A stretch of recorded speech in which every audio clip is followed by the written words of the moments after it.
U എയിൽ താമസിക്കുന്ന നിങ്ങൾ അത് ഫാമിലി ആയിട്ടായിക്കോട്ടെ ബാച്ചിലർ ആയിട്ടായിക്കോട്ടെ ഭക്ഷണം പാകം ചെയ്യുന്ന സമയത്ത് എണ്ണകളുടെ ഓയിലുകളുടെ സ്മോക്ക് പോയിന്റ് ശ്രദ്ധിച്ചിട്ടാണോ കുക്ക് ചെയ്യാറുള്ളത്?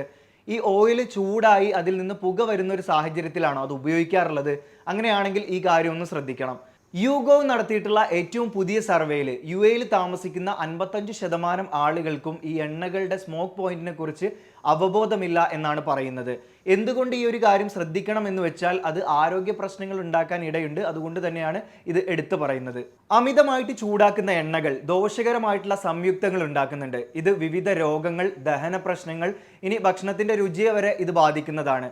ചുമ, ശ്വാസതടസ്സം, തൊണ്ടവേദന തുടങ്ങിയ കാര്യങ്ങൾ അല്ലെങ്കിൽ തൊണ്ടയ്ക്ക് അസ്വസ്ഥതകൾ തുടങ്ങിയ കാര്യങ്ങൾ ഇവ മൂലം സംഭവിക്കുന്നുണ്ട്. ഇപ്പോൾ പല ആളുകളും പറയുന്നുണ്ട് ഞാൻ സ്വന്തമായിട്ട് ഭക്ഷണം പാകം ചെയ്തിട്ടാണ് കഴിക്കൽ, അതുകൊണ്ട് കുഴപ്പമൊന്നുമില്ല. പക്ഷെ എന്നാലും എനിക്ക് ഇടയ്ക്കിടയ്ക്ക് ചില അസ്വസ്ഥതകളൊക്കെ ഉണ്ടാകുന്നുണ്ട് എന്ന് പറയാറുണ്ട്. അതൊരു പക്ഷേ ഈ കാരണം കൊണ്ടായിരിക്കാം. അതോടൊപ്പം തന്നെ എല്ലാ വിഭവങ്ങൾ ഉണ്ടാക്കാനും ഒരേ ഓയിൽ തന്നെ ഉപയോഗിക്കുന്നതിലും പ്രശ്നമുണ്ട്. പാചകത്തിന് അല്ലെങ്കിൽ ഭക്ഷണത്തിന് അനുചിതമായിട്ടുള്ള എണ്ണകൾ ഉപയോഗിക്കുമ്പോഴും ഇത്തരത്തിലുള്ള ആരോഗ്യ പ്രശ്നങ്ങൾ സംഭവിക്കും. ഉദാഹരണമായിട്ട് ഇപ്പോൾ നമ്മൾ ഗീയുടെ സ്മോക്ക് പോയിന്റ് ഒന്ന് പരിശോധിക്കുകയാണെങ്കിൽ അത് 450 ഫാരൻഹീറ്റ് ആണ് വരുന്നത്. പീനട്ട് ഓയിലിനും ഇതേ ഫാരൻഹീറ്റ് തന്നെയാണ് വരുന്നത്, 450.